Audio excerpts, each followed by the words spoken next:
Welcome.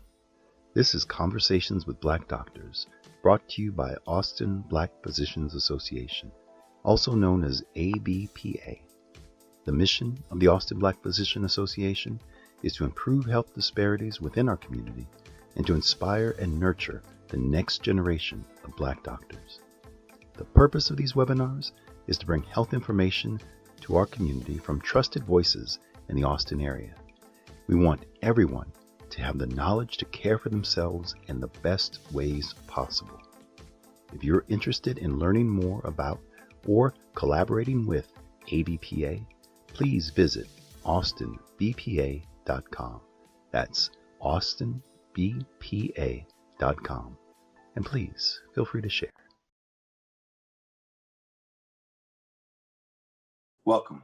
Thank you for joining us for this conversation about lung cancer. I'm Dr. Jeff Hutchinson. I'm an adolescent medicine physician and a board member of the Austin Black Physician Association. Joining us today is Dr. Reginald Baptiste. He is well-renowned and a great member of the Austin Black Physician Association board also. Reginald, would you tell us a little bit about yourself? Sure. I'm a cardiothoracic surgeon, which means I'm a surgeon that operates all the organs in the chest wall. For instance, lung surgery, heart surgery, surgery of the esophagus, which is the tube that connects the mouth to the stomach, surgery on the ribs, diaphragm, those sort of things. So I'm a surgeon that has had additional training for that particular field. That's excellent. And why did you want to talk about lung cancer for this topic? Sure. Lung cancer, to put it in context, lung cancer is the most common cause of cancer death in the world, not just America, but the world. And it is difficult to detect, difficult to treat sometimes. And it's a very bad thing to hear when you learn you have lung cancer. The first thing to do is to have a lot of doom and gloom. And fortunately, things are looking up for the various screening mechanisms, treatment. We're understanding lung cancer a little bit more in detail now.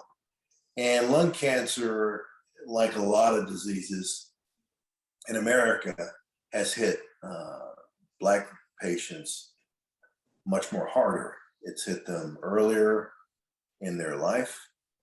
It's often found at a higher advanced stage. So we are concerned about lung cancer in our community and the community at large. Yeah, I thank you for saying that, because you're exactly right. When I hear the term lung cancer, even before I became a doctor, that was a scary diagnosis to hear. We have, in my family, both my parents smoked all while I was young. And you would see the commercials about what smoking does and the risk of lung cancer. So lung cancer in our community is absolutely something that we need to talk about, and we need to do what we can to both prevent and treat. So let's start with the prevention. When you see people, because sometimes they have something on their lung that needs to be taken out, and they might get that first biopsy and they're told it's not cancer. Can you tell us a story, or tell us, how do you deal with and talk to patients, giving them this news that what you biopsied was not lung cancer? So actually, I had a patient that I saw less than an hour and a half ago, who I had been following for 6 months. And this patient is 77 years old, active, female, who has a long smoking history, which a long smoking history means essentially you've smoked for 20 years, at least 20 years, and a pack a day to 2 packs a day. That's a smoking history that we get concerned about. If you smoked a year or two in your life, that's probably not going to have that much of an impact. But anyway, this patient had a spot on her lung. That's sort of one thing you hear. I have a spot on my lung, I have a lung mass, I have a lung nodule. All those things create a lot of confusion. So she had a spot on her lung, which was about a centimeter, which is the size we started worrying about. You can pick that size up on a CAT scan very easily.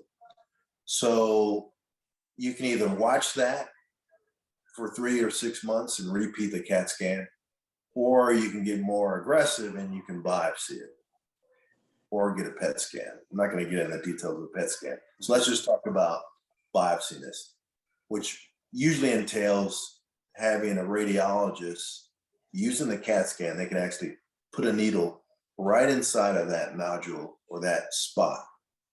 And you get the results back pretty quickly, a day or two.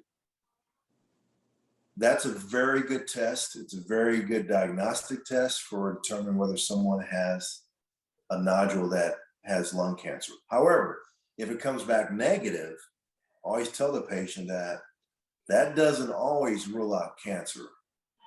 So a negative result doesn't always help you. You can have a positive result and it cannot be cancer. Now you can have a result that shows maybe an infection like a fungus or tuberculosis, TB. So a positive result can be an infection or it can be cancer itself. But just because you have a negative result, we don't walk away and forget about it. We follow it up with another CAT scan down the road. Yeah, that's a great way to put it.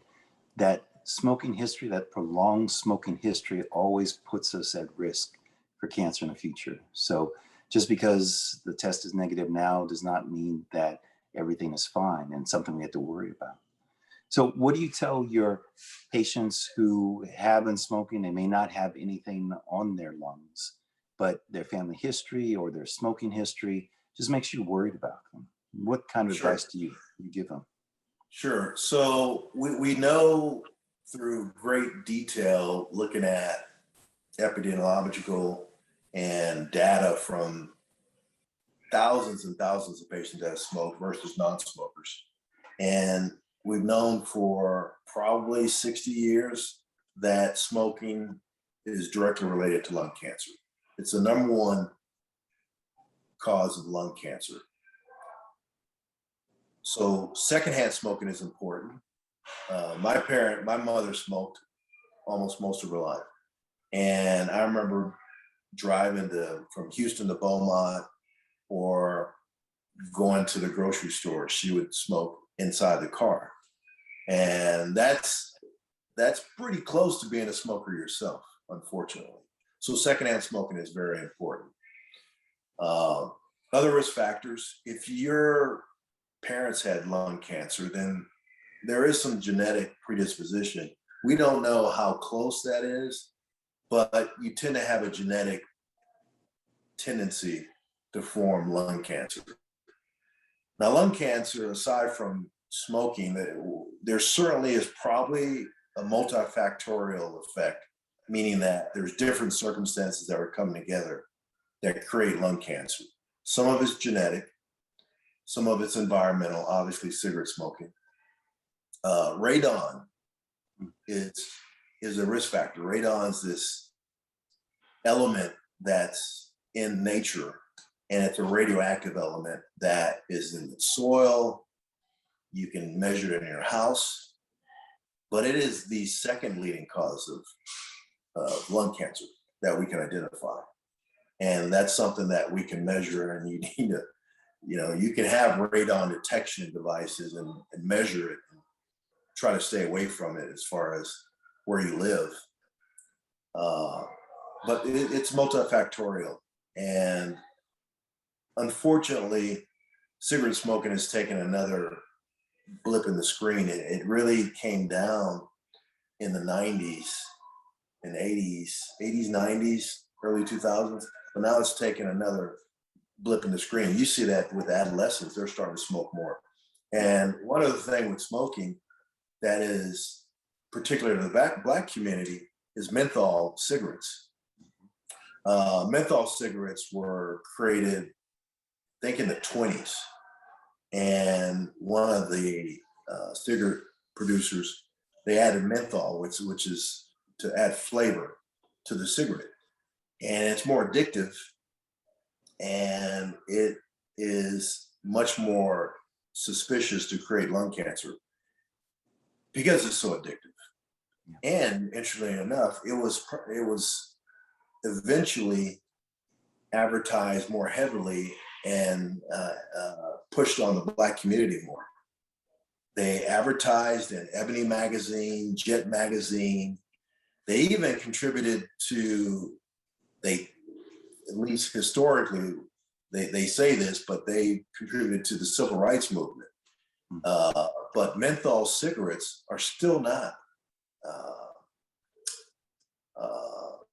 stopped from being produced in America. Canada stopped menthol, UK, a lot of countries around the world. But America has not stopped menthol cigarettes, which is a travesty. Yeah. You hit on three things that I want to emphasize. The first one has to do with environment. And I grew up in LA, so we had smog. And you hear lots of people say that just living in LA, my lungs are not the same as people who lived outside this smog. So our environment is really important, and something that you can't help if you don't have the resources, but you have to think about it. And we as physicians have to know where our patients live and think about that environment. The second example, when you talked about your mom smoking in the car, many of us growing up live with that. And that reminds me of why the airlines stopped that smoking and non-smoking section, because the flight attendants were getting lung cancer, even though they didn't smoke. It didn't matter that there was an imaginary line between the section that smoked and the section that didn't. That secondhand smoke was detrimental to the people who were exposed to it. And the last thing that you mentioned that I really want to emphasize, because again, as an adolescent physician and dealing with young people, it's the flavor. It's the reason we've been fighting so hard to get rid of flavored vaping. It's because flavors make it more pleasurable, more pleasant. People really like that extra taste of putting those harmful chemicals into your lungs. So yes, we are on the same page in knowing that there are many different factors that go into contributing to smoking. As we talk about smoking, I'm going to share a couple of things that I do to help people quit.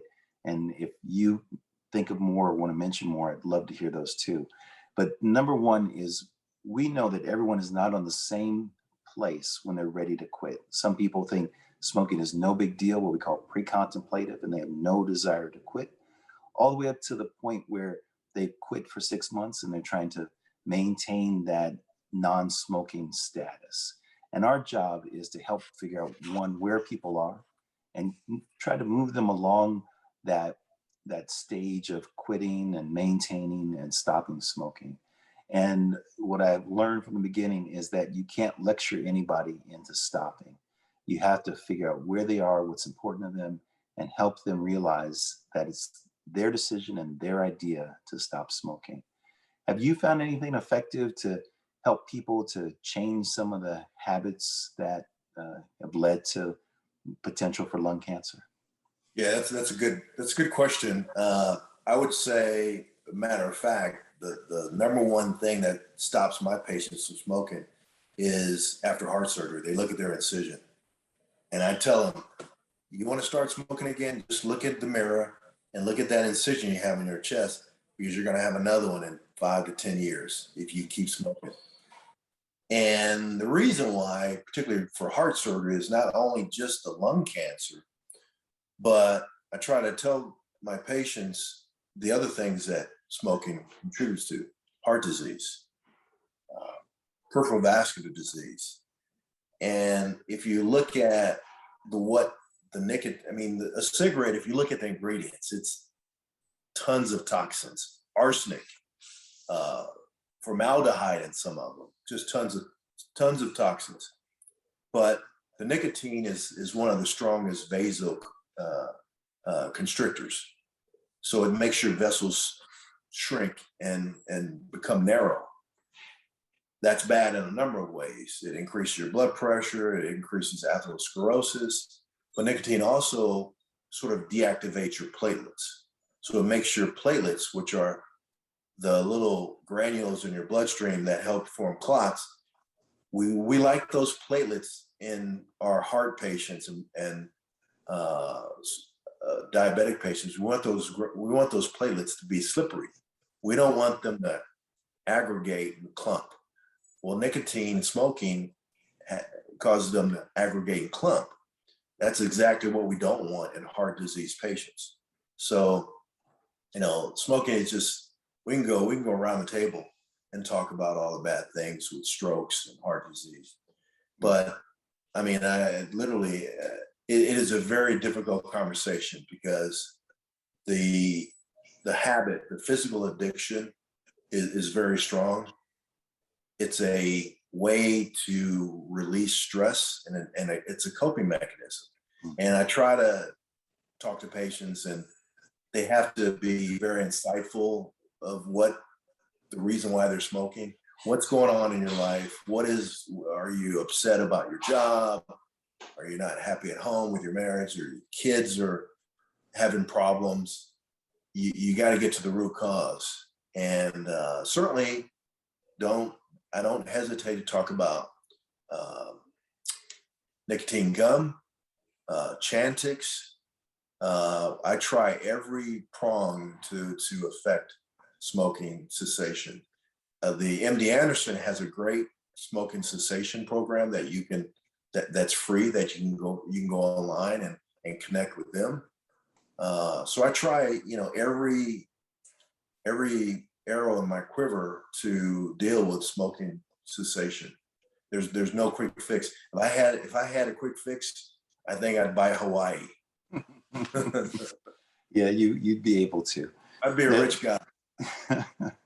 The CDC also has resources and will flash up what they say, and they direct campaigns towards Black people because we know that we have a higher incidence, and exactly for what you talked about, the stress. And I talk about that stress with my patients too, because you can't just stop a coping mechanism. You have to replace it with something else. Right. And patients know that. They say to me sometimes, Doc, how can you tell me to stop when all this other stress is going on? I have to do something. So we try to approach it with that empathy, with that listening heart, to be able to say, how can I help you get through this? So thank you. And I also like what you said about when patients see the scar on their chest. We think that sometimes we can scare people into changing behavior, and sometimes it does work, where an incident will make someone realize I need to make a big change. But most of the time, it's so much stronger than just one episode. And it's that relationship that helps to build it. And I get people to build that relationship with other people in their family. When someone quits and everyone supports it, it makes a huge difference in their ability to quit. Yeah, if a spouse quits and the other spouse doesn't quit, it's not going to be helpful. I mean, there's still ashtrays in the house. It still has the smell of smoke in the drapes and the curtains, the rugs. You got to fumigate the place. You got to really make some wholehearted changes. Yeah. So as we start to wrap up a little bit, you gave one great resource that you give people. Another one I know is quitsmoking.gov. There are a lot of places that people can get resources, but what if people want to learn more about lung cancer and prevention? And are there places that you send people just for information that you like to send patients to? Yes, there's the American Cancer Society website. Just Google lung cancer organizations. Just Google lung cancer, and national organizations, registries will pop up, and they'll have help centers, resources, universities that you live close by, medical schools you live close by. Just talk to your family physician.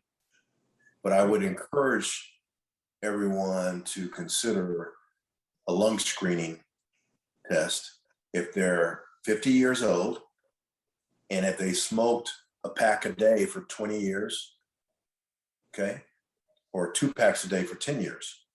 So if you're a long-term smoker and you're 50 years old, then you need to talk to your primary care physician about getting a lung screening test, which is a low dose CAT scan. And it's extremely low dose radiation. It's about the same radiation you get from 20 chest x-rays. You get that much radiation in a year of sunlight. I mean, it is so important. Right now, if you do the lung screening, we found from our data that we've dropped the cancer death rate from lung cancer 20%. This is the first screening test we've ever had for lung cancer. So you're thinking of it as a colonoscopy for colon cancer that made a huge change in colon cancer survival. Mammograms for breast cancer, PSA tests for prostate cancer, especially in high-risk men such as Black Americans. So lung screening tests, think about that. Stop smoking, exercise, eat right. I mean, those little things are important. They're additive. Those little things are additive. Those are great points.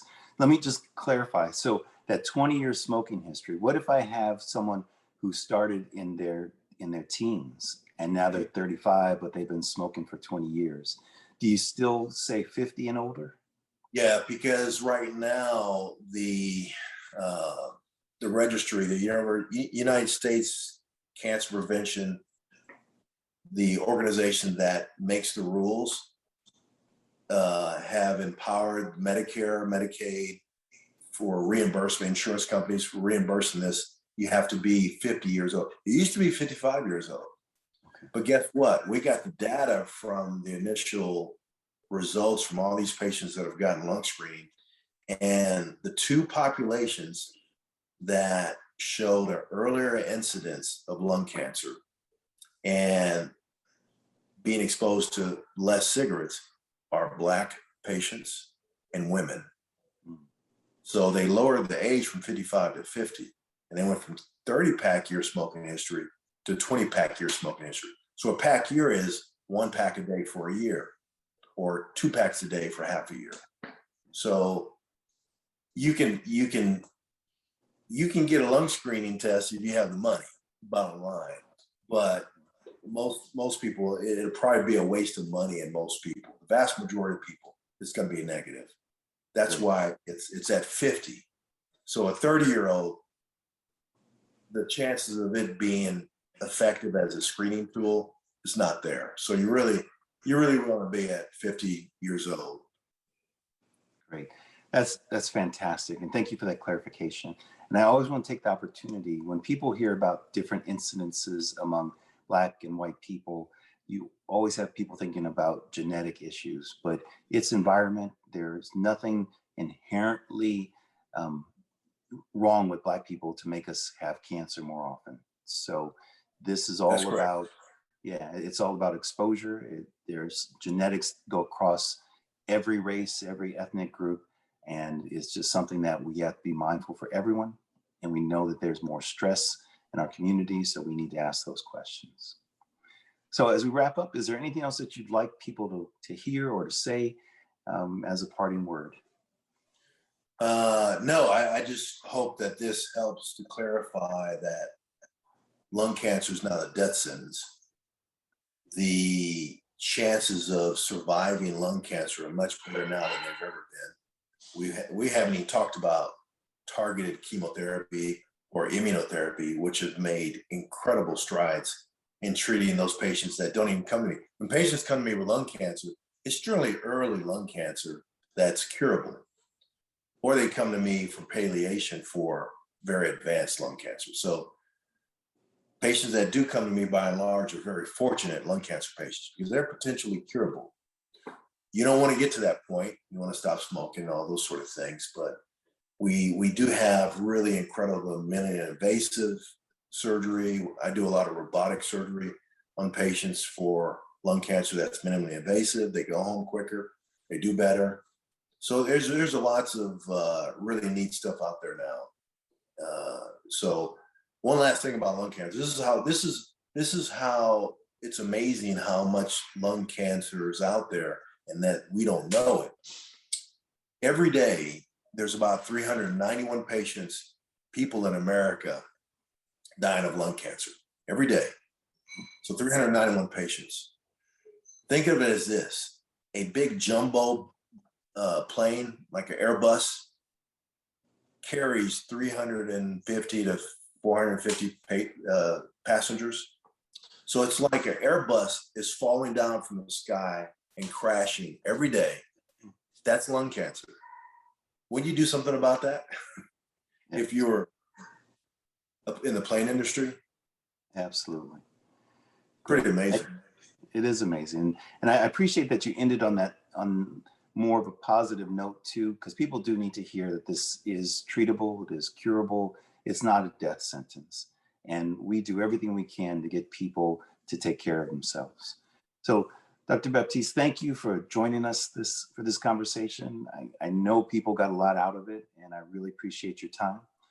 For anyone who is watching, if you want to partner with the Austin Black Physician Association, please feel free to reach out to us at austinbpa.com. We are here for the community. We are here to help decrease disparities, and we're here to inspire the next generation. Thanks again.